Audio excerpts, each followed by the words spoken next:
வரலாற்றை பதிவு செய்யும் திட்டமாகும். அவ்வகையில் உலகின் முதல் மொழி என்று தமிழ் மொழி போற்றப்படுகிறது.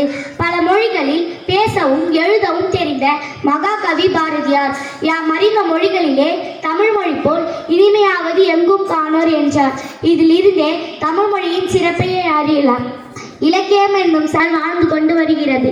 இது மட்டுமில்லாமல் கம்பராமாயணம், ஐம்பெருங்காப்பியம், ஐஞ்சிறுகாப்பியம், 10 பாட்டு, 8 தொகை, 11 மேற்கணக்கு, 11 கீழ்கணக்கு, தொல்காப்பியம், அகத்தியம், நன்னூல் போன்ற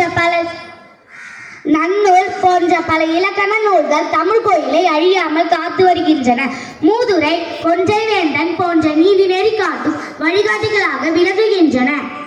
கொண்ட ஜி.யு. போப் திராவிட மொழிகள் ஒப்பிலக்கணம் தந்த கால்டுவேல், சதுராத்தி, வீராம முனிவர் போன்றோர் இங்கு தமிழ் மனம் பரப்பினர். படிப்பவர்களை தன் பக்கம் இழுக்கும் வசியம் நம் தமிழுக்கும் உண்டு. நாம் உலகில் உன்னதமாய் மொழியில் பிறந்திருக்கிறோம் என்பதை இதில் அறிய முடிகிறது.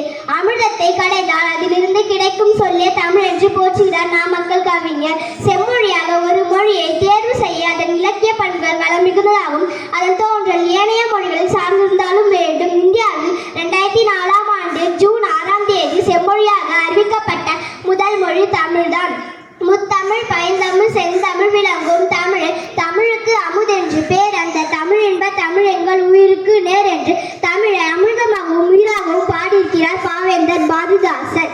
எங்கள் வாழ்வும் எங்கள் வளமும் மங்காத தமிழ் என்று சங்கிய முழங்கு என்று பாவேந்தர் பாரதிதாசர் குறிப்பிட்டது போன்று தமிழ் என்றும் மங்காது, அதன் பெருமைகளும் குன்றாது, தீதும் நன்றும் பிற தரவாரா என்று உலகத்திற்கு வாழ்வில் கோட்பாட்டை கோடு போட்டு காட்டியனும் தாய் தமிழனையை வாழ்த்தி வணங்குவோம். தமிழ் மொழி என்பது தமிழர்களின் அடையாளம் என்பதை உணர்ந்து அதனை நம் உயிருக்கு நிகராக பாதுகாப்போம்.